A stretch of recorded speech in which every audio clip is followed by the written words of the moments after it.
नमस्कार जी, बिहार झारखंड में आपका स्वागत है। मैं हूं आपके साथ अंजलि आनंद। यूपीएससी, एसएससी और ऐसे तमाम एग्जाम जिसे पास करने के बाद आप एक जिम्मेदार अफसर बनते हैं, लेकिन ये सब इतना आसान नहीं होता।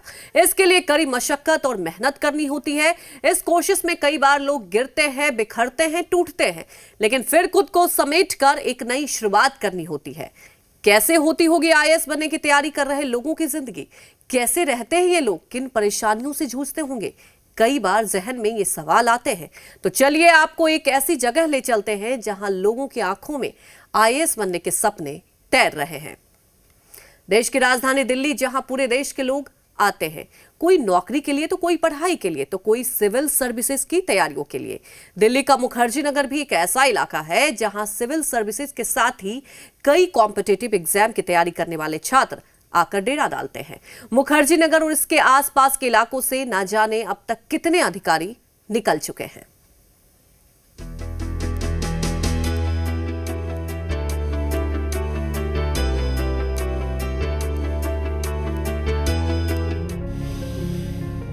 मुखर्जी नगर राजधानी दिल्ली का एक ऐसा इलाका जहां हर साल देश के कोने कोने से छात्र और छात्राएं अपने सपनों को साकार करने आते हैं। मुखर्जी नगर का नाम सुनते ही एक अलग ही तस्वीर सामने आती है। कोचिंग के बैनर से पटी दीवारें, लाइब्रेरी, हाथों में किताब लिए स्टूडेंट्स, यही इस जगह की पहचान है। इसी मुखर्जी नगर ने देश को ना जाने कितने प्रशासनिक अधिकारी दिए हैं। मुखर्जी नगर के आसपास के सभी इलाकों में छात्र छात्राओं और कोचिंग सेंटर नजर आते हैं। इन्हीं इलाकों में से एक है नेहरू नगर। आज भले ही यहाँ पहले की तरह वो रौनक नहीं हो, लेकिन आज से ठीक एक साल पहले जब देश में कोरोना ने दस्तक दी थी, तब यहाँ का नजारा कुछ और था। आज यहाँ कम ही स्टूडेंट हैं जो अपने सपनों को साकार करने के लिए जी तोड़ मेहनत कर रहे हैं। बिहार, उत्तर प्रदेश जैसे तमाम राज्यों से यहाँ स्टूडेंट आते हैं। हर किसी की आंखों में एक ही सपना है, आईएएस, आईपीएस बन देश की सेवा करना। कुछ के सपने साकार होते हैं, किसी की किस्मत साथ नहीं देती, बावजूद इसके वो हार नहीं मानते और आखिरी मौके तक जी तोड़ मेहनत करते हैं ताकि अपने सपनों को साकार कर सके। इन इलाकों में वो हर सुविधा है जो एक छात्र के लिए जरूरी होती है। मसलन रहने के लिए किराए पर घर, खाने के लिए मेस, पढ़ने के लिए लाइब्रेरी। इसी माहौल में दूर दराज से आए छात्र अपने सपनों की उड़ान भरते हैं और सफल होकर अपना, अपने परिवार, अपने राज्य और अपने शहर का नाम रोशन करते हैं। आंखों में चश्मा, हाथों में किताबें, पीठ पर बैग, ये पहचान है उन जगहों की जहां सिविल सर्विसेज की तैयारी करने वाले छात्र और छात्राएं रहते हैं। तमाम कोशिशों के बाद भी कितनी भी बाधाएं आ जाए, मंजिल की तरफ बढ़े जा रहे हैं। मुखर्जी नगर के नेहरू विहार में दिख रहे ये वो छात्र हैं जो सिविल सर्विसेज की तैयारी कर रहे हैं। हालांकि इन दिनों कोरोना की वजह से इनकी तादाद कुछ कम है। इनमें से कुछ छात्र ऐसे हैं जो सालों से तैयारी कर रहे हैं, तो कुछ ऐसे हैं जिनका फर्स्ट अटेम्प्ट है। सालों से ये छात्र बिना थके, बिना रुके जी तोड़ मेहनत कर रहे हैं। टूटते भी हैं, बिखरते भी हैं, नीरस भी होते हैं, उदास भी होते हैं, लेकिन फिर भी खुद को समेटते हैं, क्योंकि इन्हें उस मुकाम पर पहुंचना है जिसका सपना लिए वो घरों से निकले थे। शिवानी कहाँ की रहने वाली? मैं बिहार बेगूसराय से हूँ। क्यों आप बिहार से दिल्ली आ गई हैं? मैम वहाँ पे कोई सोर्स ऑफ एजुकेशन नहीं है कि मतलब यूपीएससी का वहाँ पे जाके हम तैयारी करें, इसलिए सारे बच्चे यहीं माइग्रेट होके आते हैं। इन लोगों की बातों को सुनकर आप अंदाजा लगा सकते हैं कि इनके हौसले कितने बुलंद हैं। वक्त कैसा भी हो, हालात कैसे भी हो, इन्हें सिर्फ अपना लक्ष्य ही नजर आता है। तो आप बिहार के पीसीएस की अब तैयारी कर रहे हैं? जी हाँ, अभी 64th का इंटरव्यू दिया है मैंने। हाँ। और उसका तो वेट कर रहे जब हैं। यूपीएससी का लास्ट अटेम्प्ट, क्या नाम हुआ आपका? जितेंद्र कुमार। जितेंद्र जी, यूपीएससी का जब लास्ट अटेम्प्ट खत्म हो गया 2020 में खत्म। तो वो 7 साल, ये बता रहे 7 साल इन्होंने तैयारी कर लिया। आप भी 7 साल तैयारी की? 12 साल से हूँ। 12 साल से आपने तैयारी किया? जी। पढ़ाई के साथ इन पर परिवार का काफी प्रेशर होता है। पढ़ाई में बच्चा थोड़ा तेज क्या निकला, परिवार वाले उससे लेकर आईएएस, पीसीएस बनाने का सपना देखने लगते हैं। कई बार जब कोई छात्र असफल हो जाता है तो घर वालों के साथ साथ ही आस पड़ोस वाले भी सवाल खड़े करने से पीछे नहीं हटते। एक्चुअली क्या है मैम कि सबसे ज़्यादा परेशानी तो तब आई जब कोविड-19 के दौरान आई। कोई लाइब्रेरी नहीं था ओपन, कोई कोचिंग ओपन नहीं था, अब बुक मटेरियल्स नहीं थे कि हम लोग एग्ज़ाम दे पाते, है ना। तो प्रीलिम्स का जो एग्ज़ाम हुआ उसमें बहुत सारे हर्डल आए थे हमारे सामने। अब जरा इस छात्र को देखिए, घर की आर्थिक स्थिति ठीक नहीं है, लेकिन इसके जोश और जुनून में कोई कमी नहीं है। इसके फटे हुए जूतों पर नजर पड़ते ही एक कचोट सी उठती है। जब हमारे रिपोर्टर ने इनसे बात की तो इन्होंने अपना हाले दिल बयां किया। जूते बहुत दिन से हो गए, एक ही जूते फाइनेंशियल प्रॉब्लम के कारण खरीद नहीं पाए, इसीलिए जूता। आपको बनना आई जी, मैं EWS कैटेगरी से हूँ, मुझे फाइनेंशियल प्रॉब्लम बहुत ज़्यादा है, जिसके कारण अच्छे से सर्वाइवल इशू नहीं हो पाता है। जाहिर है IAS IPS बनना इतना आसान नहीं है। वो कहावत तो आपने शायद सुनी ही होगी कि मेहनत करने वालों की चप्पलें घिस जाती हैं। यहाँ चप्पल तो नहीं लेकिन पैरों के जूते जरूर घिस गए हैं। ना जाने इन लोगों को अभी और कितना इंतजार करना पड़ेगा, लेकिन एक बात तो साफ है कि ये लोग हार मानने वाले नहीं हैं। कोरोना जैसी बीमारी ने हर किसी की जिंदगी पर असर डाला, वहीं छात्र और छात्राओं के करियर पर भी इसका काफी असर देखने को मिला। कैसे ये बीमारी लोगों के सपनों के बीच आ गई, देखिए इस रिपोर्ट में।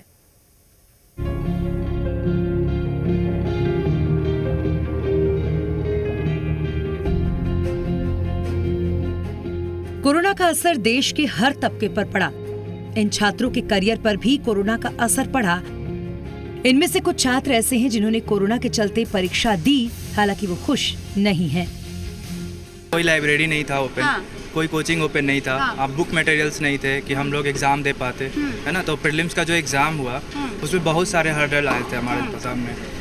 तो ये अभी तो जो सिचुएशन है थोड़ा सा नॉर्मल हुआ है कि हम लोग बाहर निकल रहे थे। उस समय तो एक कमरे में बंद रहो और वहीं क्या करो, मतलब बाहर भी नहीं निकलना है। एक तरह से पूरे लॉकडाउन में हम लोग का स्टडी एकदम पूरी तरह से हैम्पर था। ना कोई जेरोक्स करा सकते थे, ना कुछ ले सकते, ना कॉपी पेन मिलता था। तो बहुत मुश्किल तरीके से हम लोग उस पीरियड को जिए हैं, है ना, सर्वाइव किए हैं, नॉट जिए हैं, सर्वाइव किए हैं। तो सर्वाइवल मैम, आप भी बताइए अपने सीनियर्स के साथ। मैम वहाँ पे सर्वाइवल था, सर्वाइवल का क्वेश्चन था। वहाँ पे प्रिपरेशन का क्वेश्चन नहीं था कि हम क्या प्रिपेयर कर रहे थे। तो एक तरह से एक फोर्सफुली हम लोग को वो एग्ज़ाम में अपीयर होना पड़ा। जो लास्ट अटेम्प्ट वाले थे उनको अपीयर होना पड़ा। हम लोग नहीं चाहते थे कि हम लोग अपीयर हो एग्ज़ाम में, इस एग्ज़ाम को एक्सटेंड किया जाए, और या हम लोग वहाँ पे एक्सटेंशन का मांग किए। तो फिर बाद में या अब मतलब फिर एग्ज़ाम हो गया, तो फिर अब हम लोग डिमांड कर रहे हैं कि नेक्स्ट ईयर, मतलब इस ईयर 2021 में जो एग्जाम, एक और मौका मिल जाए, क्योंकि कोरोना का समय था, आप लोगों की तैयारी उस तरीके से नहीं हो पाई, हालांकि आप बहुत लंबे मैम आप सिर्फ वो कोरोना का समय था, यूपीएससी हमें कहती है कि एक्स्ट्रा टाइम भी दिया। अरे बिहार में 19 जिले फ्लड में डूबे हुए थे। इन लोगों की मांग है कि सरकार इन्हें एक मौका और दे। देखा जाए तो इन लोगों की मांग जायज भी है। कोरोना के दौरान न सिर्फ यहाँ रहने वाले छात्रों को तमाम मुश्किलों का सामना करना पड़ा, उस पर लॉकडाउन के दौरान न सिर्फ कोचिंग सेंटर बल्कि खाने पीने की दुकानें भी बंद हो गई थी।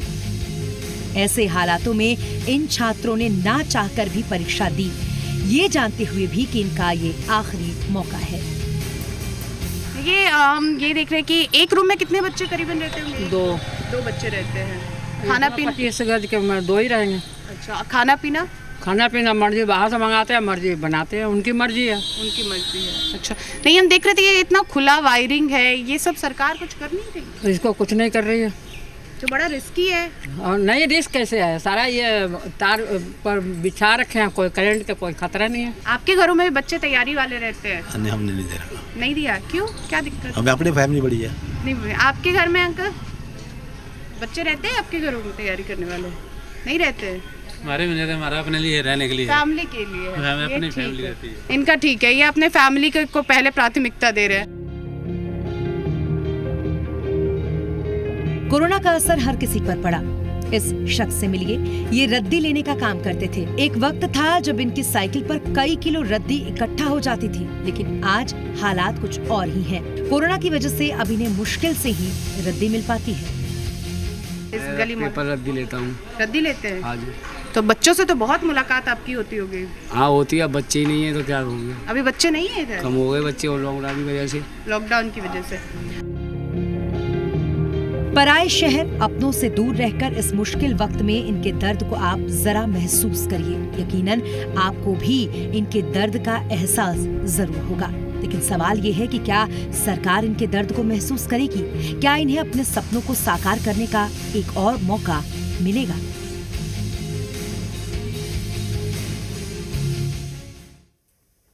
पढ़ाई लिखाई के साथ ही लोगों को पेट भरने की फिक्र भी रहती है।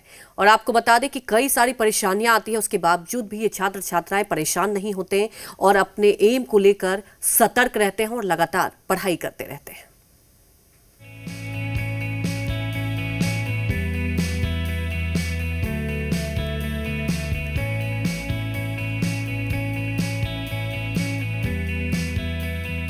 मुखर्जी नगर के इन इलाकों में छात्रों के लिए गली के कोने कोने में होटल, रेस्टोरेंट बने हुए हैं, जहां यहां रहने वाले छात्र खाना खाते हैं। घर परिवार जैसा मजा तो नहीं है, लेकिन इन छात्रों को कोई शिकायत भी नहीं है। वो मजे से इस खाने का लुत्फ उठाते हैं। आप लोग सब ज्यादातर लोग तैयारी वाले होंगे ना? क्या किस चीज की तैयारी करते हैं? यूपीएससी। यूपीएससी की तैयारी करते हैं। इसका चंदन लगा के ईश्वर को पहले पूछते हैं। वो माता जी की पूजा करते हैं सुबह सुबह। हाँ, ईश्वर आशीर्वाद बना के रखे। हाँ। इस बार निकाल दे। नहीं, हाँ लगे तो हैं, इसी चक्कर में निकालना ही है, इसलिए लगे हैं। निकालना ही है। हाँ, ये अच्छा लाइन था। आप किस चीज की तैयारी में हैं? यूपीएससी। आपको भी निकालना ही है वाले में है आप? कितना अटेम्प्ट हो गया अभी तक आपका? पहला दूंगा। पहले में ही निकालना ही है। गुड। आपका कितना अटेम्प्ट हुआ? दूसरा अटेम्प्ट है ये मेरा। इस बार निकाल लेना है। हाँ। चलिए, किस चीज की तैयारी है आप लोगों की? Civil service. सिविल सर्विस की। जो यूपीएससी है, पीसीएस में है क्या? नहीं, पूरा civil UPSC. Service? UPSC. UPSC. तो कितना अटेम्प्ट हो गया आपका? ये सेकंड अटेम्प्ट। सेकंड अटेम्प्ट है। कितनी मेहनत लगती है कल? फुल मेहनत। जो आप खाना खा रहे हैं ये पूरा लग जाता होगा दिन भर में? लग जाता है, अभी तो बना रहे हैं बॉडी। इस बॉडी बना रहे हैं तो यूपीएससी की तैयारी कौन? दोनों जरूरी है, खाना भी और यूपीएससी भी जरूरी है हमारे लिए। खाना भी जरूरी है। सेहत रहेगा तभी तो तैयारी होगा बढ़िया से। सेहत होगा तभी तैयारी होगा। बहुत शाबाश। सेहत होगा तभी तैयारी होगा। देखिए, जिस तरीके से हम नेहरू विहार, मुखर्जी नगर के तमाम मेस में बच्चों से मिल रहे हैं, उनके डाइट पे भी हम देख रहे हैं कि किस तरीके से अपने खाने का भी ध्यान रख रहे हैं। लेकिन इसके साथ साथ इनके सामने सवाल ज़रूर उठता है कि इनको ये नहीं पता है कि कितने साल और कितने दिन लग जाएंगे। पता है कितने साल में निकल जाएगा? नहीं, ये तो नहीं पता है। अभी नहीं पता है। अभी पहला अटेम्प्ट है। नहीं, अभी शुरुआत ही की है। शुरुआत की तैयारी के कितना साल लगेगा अभी नहीं पता है। इस बार निकाल लोगे? इस बार तो मैं तैयारी में आया ही ग्रेजुएशन करके। पहले से पता है, 1-2 बार लगता है। ये पहले से, ये सीनियर से सीख चुके हैं। क्या नाम हुआ? सुमित कुमार। सुमित अपने सीनियर से सीख चुके हैं। हो सकता है 1 अटेम्प्ट, 2 अटेम्प्ट, 3 अटेम्प्ट भी लग जाए और उसके लिए तैयारी बना के रखनी है, क्योंकि हौसला अगर मजबूत नहीं होगा, हिम्मत को मजबूत नहीं रखेंगे तो यूपीएससी कोई आसान चीज़ नहीं है। किसी शहर को संभालना, किसी राज्य को संभालना, इस देश को संभालने की जिम्मेदारी मिलती है, वह आसान नहीं है। उसके लिए बहुत हिम्मत चाहिए। तो इस वक्त हम मुखर्जी नगर के नाश्ते पे कुछ बच्चों से मिल रहे थे, विशेष तौर पे झारखंड, बिहार के, इसके अलावा अनेक राज्यों के बच्चे से हमने मुलाकातें की, उनसे बातें की। उनके कई सवाल हमारे सामने आए। खास तौर पे पहला और प्रमुख सवाल इनके सामने था, जिन बच्चों का लास्ट अटेम्प्ट है, अब उनके पास मौका नहीं है उसके बाद एग्ज़ाम में अपेयर होने का, उनको कोरोना की वजह से एक और मौका दिया जाए, जिसके बाद वो तय कर सके कि उन्होंने जो इतने सालों की मेहनत है, 7 साल, 8 साल, 12 साल की जो मेहनत है, उसको एक मुकाम मिल सके। एक वक्त था जब यहाँ खाने की दुकानों पर भीड़ लगी रहती थी। लंबी लंबी कतारों में लोग खड़े नजर आते थे। लेकिन कोरोना की वजह से इन दिनों हालात कुछ और हैं। पहले यहाँ रोटियों की तादाद ज्यादा थी तो वहीं अब कम हो गई है। कहीं पराठे तो कहीं रोटियां तवे पर सिकती दिखाई दी जाती हैं। मुझे एक बड़ी अच्छी तस्वीर यहाँ नज़र आ रही है। यहाँ कई सारी रोटी बन रहा है। कितनी रोटियाँ बन जाती है भैया दिन भर में? पराठा भी बना रहे हैं आप तो। कितनी रोटियाँ बन जाती होगी दिन भर में? बन जाती होंगी 1000 के करीब। 1000 रोटियाँ बन जाती है। कहाँ के रहने वाले हो? बुलंदशहर। अच्छा, यहाँ कितने बच्चे आते होंगे करीब? आ जाते होंगे 150-200 करीब। आइए, आपके मेस में जाते हैं। यहाँ रोटियाँ भी बनी हुई है। सुबह का नाश्ता और लंच की तैयारी बच्चों में हो रही। 50 रुपए में यहाँ दाल, चावल, रोटी, सब्जी सजी थाली मिल जाती है। इनके साथ साथ ऐसी दुकानें भी हैं जहाँ पर लिट्टी चोखा जैसे क्षेत्रीय व्यंजन भी मिल जाते हैं। इनके साथ ही जगह जगह चाय की दुकान भी है, जहाँ ये छात्र चाय की चुस्कियों के साथ अपनी थकान उतारते हैं और फिर फ्रेश मूड से लग जाते हैं तैयारी के लिए। सिविल सर्विसेज की तैयारी कर रहे छात्र कोचिंग और सेल्फ स्टडी के साथ ही लाइब्रेरी में भी पढ़ाई करते हैं। यही वजह है कि इन जगहों पर एक दो नहीं बल्कि कई लाइब्रेरी बनी हुई है। कैसे होती है ये लाइब्रेरी, देखिए हमारी इस रिपोर्ट में।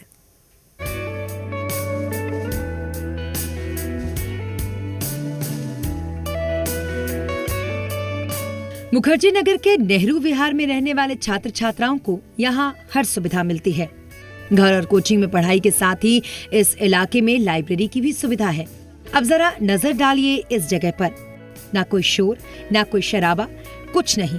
अगर कुछ दिखाई दे रहा है तो छोटे छोटे केबिन में बैठे ये स्टूडेंट जिनकी निगाहें किताबों पर है और एकाग्र मन से ये पढ़ाई कर रहे हैं। सिस्टम पर गड़ी इन आंखों में सिर्फ एक ही सपना है। कितना आप इस लाइब्रेरी में हैं, क्या तैयारियां रहती है, क्या रणनीति रहती है तैयारी की? मॉर्निंग में उठ के आते हैं 6 बजे, उसके बाद सेल्फ स्टडी रहती है 10-12 घंटे लगभग। सेल्फ स्टडी मेरी अपनी हो जाती है यहाँ पे आके। अच्छा जी, और क्लासेस मेरी कोचिंग कंप्लीट हो गई है तो मैं ओनली सेल्फ स्टडी कर रही हूँ अभी यहाँ पे। अच्छा, लाइब्रेरी में कितना समय आपका चला जाता है? 12 से 14 घंटे लगभग डेली का डेली। तो मुझे ऐसा लग रहा है कि लाइब्रेरी में भी आप लोगों का समय जैसे हमारे नौकरी में होता है सुबह 9 से 6 वाली शिफ्ट, वैसी ही होती है क्या आपकी भी? हाँ, पूरे टाइमिंग देते हैं कि अपनी टाइमिंग शिफ्ट करा लेते हैं। 8 घंटे, 6 घंटे, 12 घंटे। अच्छा। जैसा जिसको सही जो टेबल रहता है वो ही अपने अकॉर्डिंग करा लेते हैं। ब्रेक भी लेते हैं क्या आप लोग? हाँ, ब्रेक बिल्कुल लेते हैं। कैसे ब्रेक होती है? जैसे कि 3 घंटे, 2 घंटे। हाँ। और जैसे कि ब्रेक, और जैसे साथ में दोपहर में खाना खाने जाना है तो साथ में ही। तो जब आप रेगुलर रूटीन में आ जाते हो तो फिर आपको सोचना नहीं पड़ता है कि हमें 6 बजे जाना है। अच्छा। 6 बजे उठना है तो उठना है, उठ के फिर सीधे लाइब्रेरी आ जाते हैं। उसके बाद अपना शेड्यूल सेट रहता है कि 10 बजे ब्रेकफास्ट के लिए जाना है या 1 बजे लंच के लिए जाना है। वो पूरा एक जो रूटीन होता है जब वो सेट हो जाता है तो फिर डेली हम लगातार वैसे ही करते रहते हैं। फिर हमें सोचना नहीं पड़ता, बस सिर्फ हमें गोल दिखता है। इन लाइब्रेरीज में छात्र न सिर्फ किताबी ज्ञान हासिल करते हैं बल्कि एक दूसरे को देखकर इनके अंदर एक कंपटीशन की भावना भी आ जाती है। तो यहाँ पे वो सपने हैं, चाहे वो वर्ल्ड मैप हो, चाहे वो इंडिया का मैप हो, या बच्चे अपने अपने पूरे जी जान से लगाते हुए कि हर हालत में वो पदाधिकारी तो मुझे बनना ही है, वो IAS, वो IPS के सपने को पूरा करना ही है। क्या नाम हुआ सर आपका? दिलीप मैम। दिलीप। कितनी देर की मेहनत लग जाती है मैम? 10 घंटे तक समथिंग। कम से कम 10 घंटे? जी मैम। अच्छा, क्या पढ़ रहे हैं अभी आप? हिस्ट्री पढ़ रहे हैं मैम। हिस्ट्री पढ़ रहे हैं? जी मैम। अच्छा, तो 10 घंटे आप इसी जगह पे बिताते हैं? जी मैम। तो इस तरीके से यहाँ जितने बच्चे हैं उनका 10 घंटा, सर कितनी देर की मेहनत लगती है? मैम यहाँ मैं तो जॉब भी करता हूँ। अच्छा, आप जॉब भी करते हैं, बहुत शानदार। कितने देर की जॉब और कितनी देर की पढ़ाई? यहाँ पे मॉर्निंग मेरा 5 घंटे हो जाता है, फिर 8 घंटा ड्यूटी भी देना पड़ता है। अच्छा। इन छात्रों के लिए इस तरह की कई लाइब्रेरीज यहाँ पर बनी हुई हैं, जहाँ दिन रात हर वक्त छात्र अपनी सुविधा के मुताबिक पढ़ाई कर सकते हैं। हालांकि इसके लिए इन्हें घंटों के हिसाब से पैसे भी देना होता है। बोर्ड पर आप देख सकते हैं जहाँ हर घंटे का चार्ज लिखा हुआ है। हमारा तो एक स्लॉट होता है कि हम पर 6 आवर का स्लॉट बांट देते हैं जो कि शिफ्ट वाइज होता है। उसके अकॉर्डिंग बच्चे यहाँ आते हैं और अपना वो शिफ्ट में एडमिशन लेते हैं और पढ़ते हैं। क्या टाइमिंग होता है लाइब्रेरी का और क्या आप लोग इसका चार्जेस लेते हैं? मैम लाइब्रेरी तो ओपन 24 आवर्स के लिए होती है। हाँ। लेकिन हमारा शिफ्ट जो होता है वो 5 AM to 11 AM, फिर 11 AM to फिर 5 PM, फिर 5 PM to 11 PM, फिर 11 PM to 5 AM। इस 4th शिफ्ट में हमारी होती है। लाइब्रेरी को चलाने वाले भी सिविल सर्विसेज की तैयारी कर चुके हैं। हालांकि उन्हें कामयाबी नहीं मिली, लेकिन आज वो इस लाइब्रेरी में पढ़ने वाले छात्रों के जरिए अपने सपने को पूरा कर रहे हैं। कितनी खुशी मिलती होगी इन्हें जब इनकी लाइब्रेरी में पढ़ने वाला कोई छात्र प्रशासनिक सेवा के लिए सिलेक्ट होता होगा। यकीनन उस छात्र के साथ ही इन्हें भी दिल से खुशी मिलती होगी। IAS IPS बनने तक की कहानी तो आपने कई बार सुनी होगी और देखी भी होगी, लेकिन आज हम आपको कुछ ऐसी जगहों पर लेकर जाएंगे जहां ये लोग रहकर तैयारी करते हैं। कैसा होता है इनका आशियाना, जहां ये लोग अपने सपनों को साकार करने की तैयारी करते हैं। आइए आपको दिखाते हैं।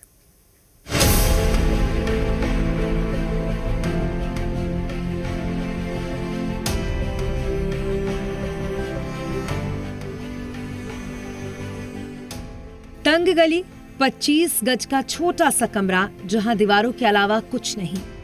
अगर कुछ है तो वो है सपने, उम्मीद, जिसे ये छात्र अपने कमरे के कोने कोने में बसा देते हैं। छोटा सा फोल्डिंग पलंग, नीचे बिछी चटाई, एक कुर्सी, एक टेबल और एक लकड़ी का रैक। कमरे में चारों तरफ नजर डाले तो किताबों के अलावा आपको कुछ नहीं मिलेगा। टेबल के नीचे पड़े ये न्यूज़पेपर की हालत देखकर ही आप अंदाजा लगा सकते हैं कि इनकी पढ़ाई का आलम क्या होगा।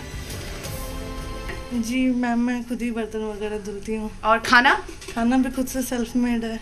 खाना खुद से बनाती हैं? जी, खाना खुद से बनाते हैं। और पढ़ती कब है? सुबह बना के लाइब्रेरी जाते हैं, फिर आते हैं, फिर बनाते हैं रात में। 2 टाइम खाना बनाती हैं? हाँ, 2 टाइम। सुबह नाश्ता और रात का खाना? हाँ। अच्छा, क्या बनाया आज नाश्ते में शिवांगी? एक्चुअली मैंने जो ना रात की कढ़ी बची हुई थी मेरे पास में, वही मैं सुबह खा के चली गई थी। अच्छा, रात की जो बची हुई थी वो आपने सुबह खा लिया। अब आप सीधा डिनर में बनाएंगे? हाँ। ठीक है। एक 25 गज के इन छोटे छोटे कमरों में ही पढ़कर लोग IAS PCS बनते हैं। कोई रात भर पढ़ाई कर अपनी नींद पूरी कर रहा है तो कोई लगा हुआ है पढ़ाई करने में। कमरे और किचन की हालत देखकर आप अंदाजा लगा सकते हैं कि इस एक कमरे में रहकर सपनों को पंख देना कितना मुश्किल है, लेकिन इन्हें कोई फर्क नहीं पड़ता। अच्छा, तो अपना जमीन पे अपना बिस्तर इन्होंने बना लिया है। आप लोगों का नीचे भी कुछ इसी तरीके से है? जी मैम, लगभग यही पैटर्न रहता है। कोई 2 बेड रखता है, कोई 1 बेड रखता है, जिसका जैसे मर्जी वैसे रखता है। जैसे यहाँ पर क्या है कि लोग अकेले ही आते हैं, फिर एक शेयर में रूममेट रख लेते हैं रैंडम पर्सन को, तो फिर आराम से हम दोनों लोग रहते हैं। तो यही सारा पैटर्न पूरे नेहरू विहार का नियर अबाउट, ये जो कोचिंग मंडी है ये इसका नियर अबाउट यही पैटर्न है। आप चाहे यहाँ नेहरू विहार चले जाए, चाहे गांधी विहार चले जाएं, इवन बिल्डिंग में सेम मिलेंगी। अगर आपको ढंग से मकान नंबर ना पता हो तो आप गलती से बगल वाले मकान में घुस जाएंगे, आपको पता भी नहीं चलेगा। सारा पैटर्न एकदम बिल्कुल सेम ही है। ये तो था इन लड़कों का कमरा। अब आपको लेकर चलते हैं सिविल सर्विसेज की तैयारी करने वाली एक छात्रा के रूम में, जिनके कमरे को देखकर आपके जहन में वो गाना जरूर आ जाएगा। लड़की क्यों न जाने क्यों लड़कों सी नहीं होती। पढ़ाई कितनी भी हो, थकान कितनी भी हो, इन सब के बावजूद इनका कमरा साफ सुथरा और सिस्टमैटिक है। कमरे की दीवारों पर देश और राज्यों के नक्शे लगे हुए हैं। ये इंडिया मैप है? हाँ, इंडियन मैप। ये world map, world political map है। ये आपने क्या लिखा है? यहाँ पे लैंडलॉक कंट्री जो एशिया में है, अच्छा, जिनका कोई सोर्स नहीं है पानी से, मतलब वो लैंडलॉक कंट्री का। Tajikistan, Uzbekistan, Kyrgyzstan, Mongolia, Bhutan, Nepal. इसके साथ ही दीवारों पर जोश भरने वाले कोटेशंस भी लगे हुए हैं। आपने बहुत सारे पोस्टर भी लिखा है, keep calm and crack UPSC। हाँ, मतलब जिस तरह सुबह रोज देखती हैं? हाँ, मतलब सो के उठे तो उसको, ताकि धैर्य जो है वो बना रहे, धैर्य ना बिगड़े उसको देख करके, इसलिए। अब जरा कागज पर लिखी इस खास बात को पढ़िए, जिसे पढ़कर यकीनन आपको भी हंसी आ जाएगी। कीप साइलेंस वरना मुंह तोड़ दिए जाओगे। जरा फोकस करें, क्यों मुंह तोड़ना है? मतलब जब हम पढ़ाई करते हैं तो कोई बाहर से, ऊपर फ्रेंड से कोई डिस्टरबेंस ना करे, इसलिए बस उसको लगा के रखा है कि मतलब। इसके साथ ही फिट रहने के लिए बैडमिंटन, स्किपिंग भी करती नजर आ रही हैं। टेबल पर रखी बॉल का यहाँ क्या काम है, आप खुद ही सुनिए। बॉल भी मुझे दिख रहा है, और ये बॉल जो है ऐसे दबाने से शायद BP या कुछ क्या होता है? प्रेशर के लिए एक्चुअली जब बहुत ज़्यादा टेंशन होती है किसी चीज़ को लेके, पेपर को लेके, घर से लेके, तो बस ये बॉल लेके मारना उसको दीवार पे, खुद को तो हार्म नहीं कर सकते, इसलिए इस तरह की चीज़ें मतलब रखते हैं। घर में रहकर जहां हम खाने पीने में, घर के काम करने में 10 नखड़े करते हैं, वहीं आप जब घर से बाहर निकलते हैं तो बात कुछ और ही होती है। पढ़ाई के साथ ही आपको घर के काम भी करने होते हैं, और तो और रात का बचा खाना भी खाना पड़ता है, बर्तन भी साफ करने होते हैं। पढ़ाई के साथ ही रहने, खाने पीने में इतना पैसा लगता है कि काम वाली लगाना मुमकिन नहीं होता। बहरहाल इन लोगों के रहने सहने के तरीके भले थोड़े अलग हों, पैसों की कमी, सुविधाओं की कमी हो, लेकिन चेहरे पर इस बात की शिकन नजर नहीं आती। इन्हें सिर्फ अपनी मंजिल तक पहुंचना है, फिर चाहे हालात कितने भी खराब क्यों ना हो। इन्हीं में से कोई ना कोई कल न्यूज़पेपर और चैनल्स की सुर्खियां बन जाएगा। पूर्व राष्ट्रपति एपीजे अब्दुल कलाम ने कहा था कि सपने वो नहीं होते जो आप सोते हुए देखते हैं, सपने वो हैं जो आपको सोने ही ना दे। इन्हें देखकर ऐसा ही कुछ महसूस होता है कि मंजिल और सपनों को पूरा करने की चाह ने इनकी आंखों की नींद को गायब कर दिया है।